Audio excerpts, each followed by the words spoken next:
Kamusta ka na dyan? Okay naman ako. Ano? Kumatus. Kamusta na ang Paris overdose mo? Okay naman. Still alive. Wow, very good. Laban na laban. Bongga ang push mo ngayon. Alam mo, Mare, nagpunta ako dyan. Di ba katbalugan ka? Kalbayog po. Sa Kalbayog. Ay, Kalbayog. Chinika mo ako. Kala ka pupunta ka sa airport. Bakla, bilis mo naman kasi mag-ibigtos. Bumalik ka agad sa Encantadia. Kaya nga Pasneya eh. ka. Wala kasi Namiss ano. mo agad si Imaw. Oo. Ito mo muna kami sa bahay mo. Maliit lang to. Ayan, Ito mo kami sa bahay mo.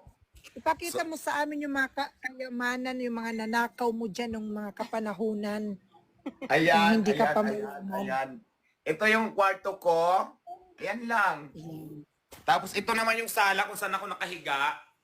Tapos may CCTV. Yan ba yung nanakaw mo? Hindi. Wow, ang Oo, dami lahat. mong CCTV.